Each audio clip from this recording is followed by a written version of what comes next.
नमस्कार दोस्तों, मैं डॉक्टर विनीता पांडे एक बार फिर आपके सामने उपस्थित हूँ। और पिछले वीडियो में हमने एमएड फर्स्ट सेमेस्टर के साइंटिफिक मेथड के बारे में बात की थी। यूनिट 1 है जो हमारा, और हम सीरियली उसके साथ उसे लेकर के चल रहे हैं ताकि आपका यूनिट वाइज जो है वो तैयारियाँ अच्छे से हो जाएं।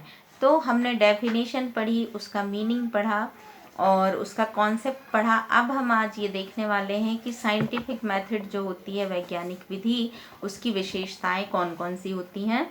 तो सबसे ये है कि कैरेक्टरिस्टिक्स ऑफ साइंटिफिक मेथड। तो सबसे पहले अगर हम देखते हैं तो ये पाते हैं कि इसकी जो पहली विशेषता होती है वो है निश्चयात्मकता। मतलब डेफिनिटेंस डिफाइन, जो आपका कोई भी चीज़ जो वास्तव में होती है, मतलब इसका निश्चय होता है। तो यहाँ पर आपको वैज्ञानिक विधि में हमेशा निश्चयात्मकता देखने को मिलती है, क्योंकि इस विधि का हर चरण जो होता है वो बहुत ही सुव्यवस्थित और पूर्व से निश्चित होता है। इसके अंतर्गत हम जो भी परिस्थितियाँ होती हैं वो पहले से सुनिश्चित होती हैं, और कोई भी व्यक्ति कितना भी अध्ययन करे, जो इस विधि के द्वारा अध्ययन किया गया हो, उसको जब हम बार बार देखते हैं तो उसका परिणाम जो है वो वही आता है। इसकी हम सत्यता की जांच कर सकते हैं। दूसरी विशेषता है इसकी वस्तुनिष्ठता, मतलब ऑब्जेक्टिविटी, जिसको वोल्फ महोदय ने कहा है कि सही ज्ञान प्राप्त करने के लिए अनिवार्य होता है कि हम उसका अध्ययन जो है वो व्यक्तिगत विचारों, प्रचलित मतों और बाह्य स्वरूपों से प्रभावित ना होकर के उससे संबंधित नग्न तथ्यों को प्राप्त करने की खोजकर्ता में दृढ़ इच्छा हो। तो किसी भी प्रत्यय का अध्ययन जो होता है वो विषयगत या वस्तुनिष्ठ रूप में किया जा सकता है। जब निष्कर्षों में अध्ययन करते हैं कि अपनी प्रवृत्ति मान्यताएं शामिल हो जाती है तो हमारा जो विषय है वो विषयगत हो जाता है। तो यहाँ पर वैज्ञानिक विधि जो होती है वो वस्तुनिष्ठ होती है, और उसकी दशाओं को बार बार हम दोहरा करके और पुनः हम उसका रिजल्ट प्राप्त कर सकते हैं। फिर होती है सत्यापनशीलता। वैज्ञानिक विधियाँ जो होती हैं उसमें सत्यापित होती हैं वो हमेशा, और सत्यापन से तात्पर्य है कि कोई भी व्यक्ति उसी विधि का प्रयोग करता है, अगर मान लीजिए उसी विधि का प्रयोग करके सामान्य निष्कर्ष पर पहुंच सकता है। इसके अंतर्गत अगर हम देखें तो किसी घटना के परिणामों को अगर हमको मानने के लिए बाध्य नहीं किया जाता, बल्कि व्यक्ति स्वयं परीक्षा करके उस निष्कर्ष को देख सकता है। अगली विशेषता होती है सामान्यता, मतलब जनरलिटी। इसमें ये होता है कि प्राप्त निष्कर्ष किसी वस्तु विशेष या किसी किसी व्यक्ति पर लागू ना हो करके वर्ग विशेष पर आरोपित होते हैं।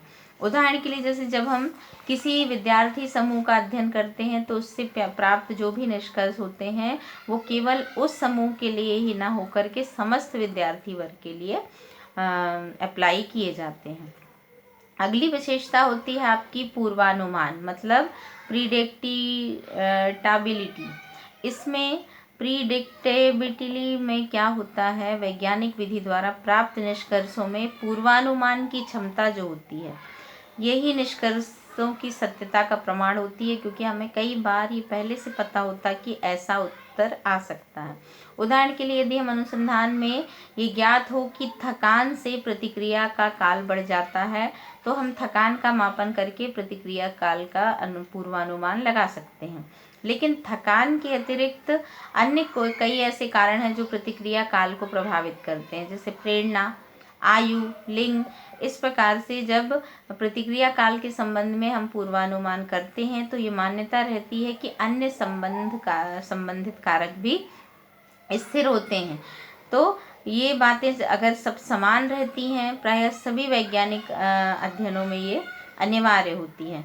मतलब आपको जब आपके पास पूर्वानुमान होता है तो आप वैज्ञानिक विधियों में आसानी से इसके रिजल्ट प्राप्त कर सकते हैं। फिर आता है आपका कारणता, जिसको कॉजेशन कहते हैं हम। इसमें वैज्ञानिक विधि की अगली विशेषता यही मानी जाती है, इसके अंतर्गत वे समस्त प्रयास आते हैं जिनके अंतर्गत या जिनके माध्यम से हम घटनाओं के मध्य कार्यकारी संबंध, जैसे फंक्शनल रिलेशनशिप जो होती है, उसकी खोज की स्थापना कर पाते हैं। कारण विश्लेषण की प्राचीनतम विधि जो होती है, जिसका प्रतिपादन फ्रांसिस बेकन ने 1806 से लेकर के 1870 में, और मिल्स केनन ने इसको नाम दिया था, जिसको स्टुअर्ट मिल ने नाम दे दिया था। इन्हें हम प्रयोगात्मक खोज की विधियां बता सकते हैं, क्योंकि फ्रांसिस बेकन ने 1561 से 1626 तक इस पर कार्य किया था, और इसके बाद 1806 से 70 तक मिल ने काम किया था, जॉन स्टुअर्ट मिल ने किया था। और उसके बाद उन्होंने प्रयोगात्मक खोज की कुछ विधियां पाई जो खोजी गई थी। वो है, पहली है अंतर विधि, दूसरी है सहमति मेथड ऑफ डिफरेंसेस, सहमति मेथड ऑफ एग्रीमेंट, अंतर और सहमति की सम्मिलित विधि, join method of difference and agreement, और कॉनकैटिनेंट विचलन मेथड ऑफ कॉनकैटिनेंट वेरिएशन, जिसको हम विचलन विधि कहते हैं। और पांचवी विधि थी मेथड ऑफ रेसिड्यू, मतलब शेष विधि, जो भी आपके पास रेशियो बच गया है तो वो आपकी विधि थी।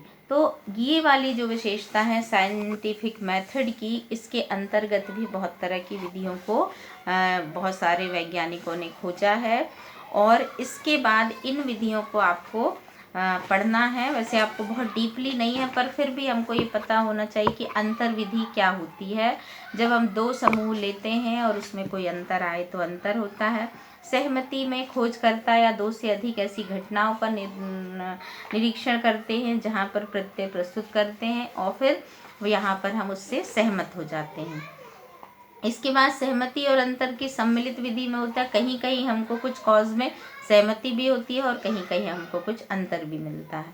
फिर सहकारी परिवर्तन की विधि में, इसमें हम देखते हैं कि दो प्रत्ययों में कोई भी अंतर जो होता है वो किसी घटक विशेष की अनुपस्थिति या उपस्थिति के कारण होता है, जिसमें हम फैक्टोरियल का प्रयोग करते हैं। तो ये सारी चीज़ें जो है वो यहाँ पर निकल कर के आती हैं। फिर आपकी जो होती है शेष विधि, तो शेष विधि जो है उसमें हम खोजकर्ता पहले प्रयोग करके निश्चय करने की चेष्टा करता है कि हम जो खोज रहे हैं वो सही है कि नहीं, और वे किसी विशेष और ज्ञात स्वतंत्र परिवर्ती के प्रभाव के कारण होता, मतलब ऐसा कोई इंडिपेंडेंट वेरिएबल तो नहीं है जिसके कारण यहाँ पर हमको कई चीज़ें निकल करके आ रही हैं, तो उन चीज़ों की खोज करके उसको शेष विधि में ले लिया जाता है।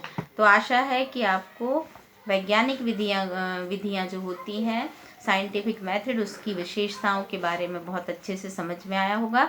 अगर आपको कोई चीज़ समझ में ना आई हो तो आप मुझे कमेंट बॉक्स में कमेंट करें, मैं उसके आंसर आपको ज़रूर दूँगी। धन्यवाद।